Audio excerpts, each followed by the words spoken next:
basically said, you know, don't get all frozen up in fear, act. This is why I want to publicly recognize Governor Perry and the state of Texas by having taken that step forward when you decided to give access to Mexican migrants to universities in Texas. Hit pause. So I want to know how... Hit pause. Back it up. Listen, there's so many lies, you're probably missing them. I know I almost did. There's multiple videos of him on the campaign trail and on TV saying, I did not support the banker bailout. And then our crew shows you his official letter and Perry on TV bragging that he supported the banker bailout. Then Perry introduced an end to sanctuary city bill and went out and said he was against in-state tuition for illegals. When it turns out 81% of new jobs were, quote, to immigrants, 93% of that to illegals. And again, the issue here is whether you're for in-state tuition or not, he lies about all this stuff. He tells you, I didn't support a banker bailout, and then he was supporting it. He says, I didn't support Hillary Care. He was out lobbying for it. I didn't support Al Gore. He was the chief of staff in Texas. It's that he's so phony. And again, somebody from Oklahoma doesn't get in-state tuition, but an illegal does. Saving a person who's from outside the U.S. $91,000 for a 4-year degree, that's half off.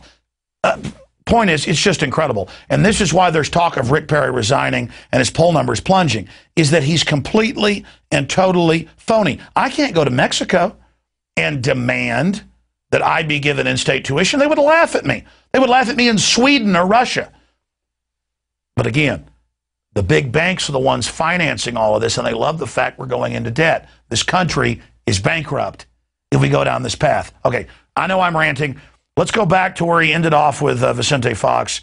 It's too incredible.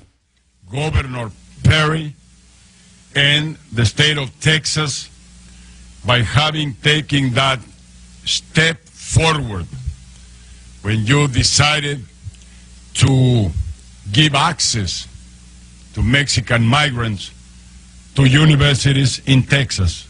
So I want to know how Governor Perry justifies being at a Bilderberg meeting. And also, in my research and reading, I've read that he is interested in joining Canada, United States, and Mexico and developing our currency as an Amero. That doesn't appeal to me at all. I think our sovereignty is very much at threat. I agree with you. That doesn't appeal to me at all either. And I have no. There's only one thing that you talked about there that it has any truth to it. I was invited by a person to go to a Bilderberg meeting, and I found it to be an interesting group of people. I have yet to figure out why they want to keep secret what they're talking about. The public plan is to merge our governments with Mexico and Canada and make us all peons on the global plantation. They love it. New York runs Mexico. They have absolutely no liberties. It is the second most corrupt country in the world, according to Encyclopedia Britannica. And since I confronted Rick Perry and Vicente Fox while he was giving them the award there at the governor's mansion, the full video's up on INFOWARS.com and our YouTube channel, 40,000 people have died. In fact, it's more than that, 40,000 in the last 3 years. And we're supposed to just ignore all that, but then give our rights up because of the threat of terrorism when we have a better chance of dying from a dog attack or a bee sting.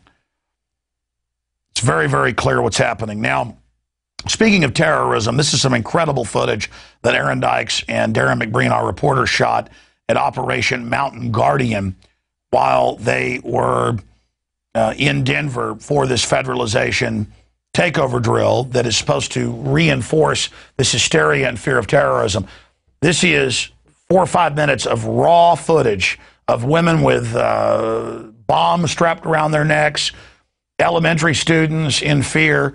This is all part of turning America into a giant re-education camp and fear-mongering. Then we're going to come back from break and get into news of the weird, because there's a lot of really wild stuff being reported right now, from spontaneous combustions in Ireland to faster-than-light particles. It's all coming up on InfoWars Nightly News, and we'll look at the economy of course, with John Perkins, Confessions of an Economic Hitman. It's a jam-packed news transmission, and it wouldn't be possible without your support as PrisonPlanet.tv subscribers and this great crew. Now, here are some shocking excerpts of the footage that our team shot in Denver.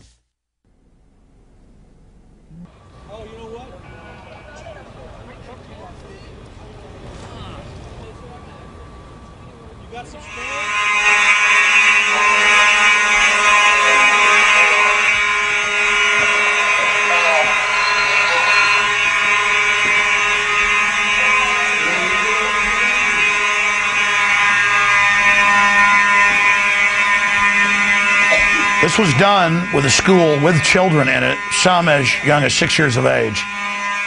And they've done these drills in other parts of the country, as you can check with the Associated Press, unannounced, where children are not even told it's a drill. And then they tell them that, well, we do this because of the Second Amendment, or the group that attacked you in this fictitious attack is titled Homeschoolers Against Public Education. And here's the guy dressed up as a returning veteran. And in their drills, they admit that's who they're mainly training to fight, who's engaging in terrorist acts. This woman has a necklace bomb around her neck.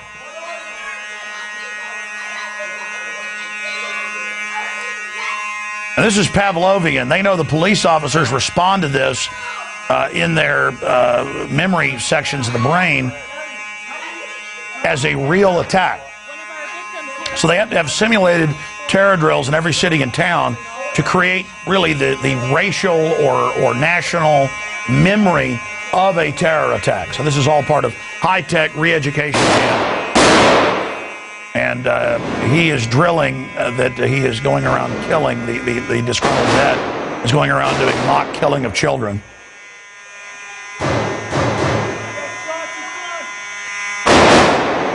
And McBreen and Aaron are out there in the control room. I haven't reviewed all this footage yet because we're working so fast, but you guys did confirm to me there were children involved in this as young as first grade. Darren McBreen is nodding his head. These look more like middle schoolers. Oh, these are elementary. This is at the high school. So he went to the high school and the elementary school, and police confirmed to him that they did it with elementary as well. So I guess you were allowed into the high school. Correct. The police confirmed they did it at the elementary as well. There were over 100 agencies involved, over 100 different locations.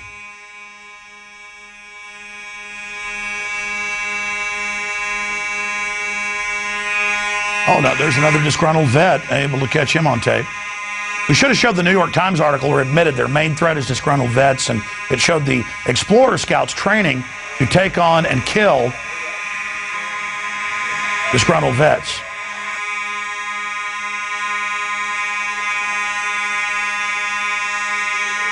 By the way, there was, national Fox News was there, a few locals, and nobody else.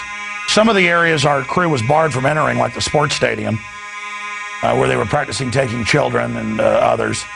There's the evil, disgruntled vet who just killed all the children in the mock drill. But on this event, our crew was allowed in. And I got snide emails like, why were you allowed in? Well, because we get up off our fat butts and actually get on airplanes and go places. People ask, how'd you get Rothschild on? Well, he had a book out. I called the publisher and said, hey, we want to have him on part of his book tour. You know, we actually got on the field. We actually got in the race car. We actually got up off the bench and were involved in life.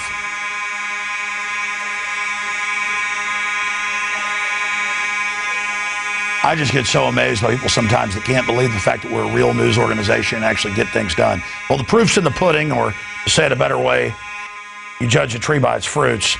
We are taking action because of your support and bringing you real news. And I intend, if PrisonPlanet.tv gets enough members and enough support, to actually hire more reporters and actually have crews in different parts of the country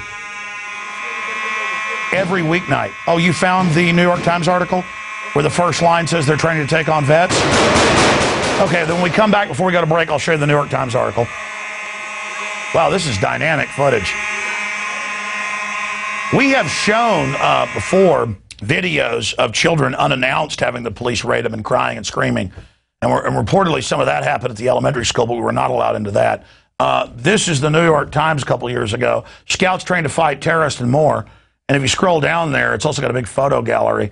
It says 10 minutes into an errant mayhem in the town near the Mexican border, a gunman, a disgruntled Iraq war veteran, has already taken out 2 people.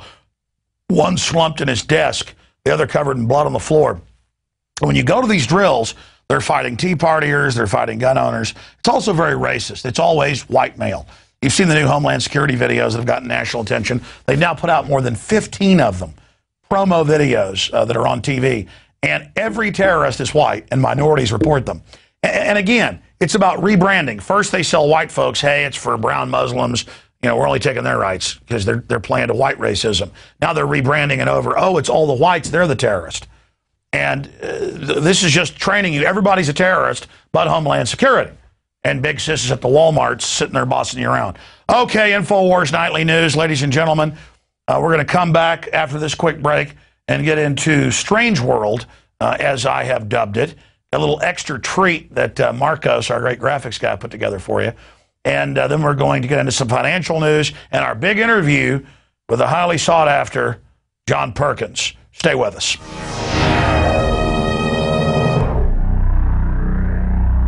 Obama is notoriously a liar. We need to go to where the real architecture of government is, and it's not in a president. Wall Street has hijacked Washington in broad daylight.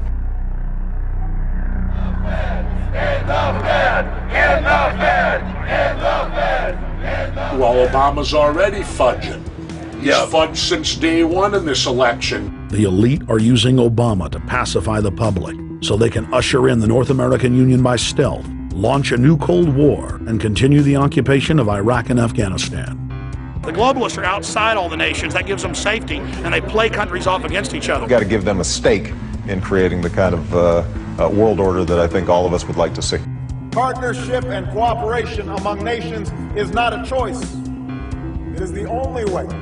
What they're doing is using the existence of the United States to act out their Wall Street fantasies of world domination and maintaining their capital structures and maintaining their system of looting. The fight that this country has been waging since its inception is for the central bankers not to take over the country.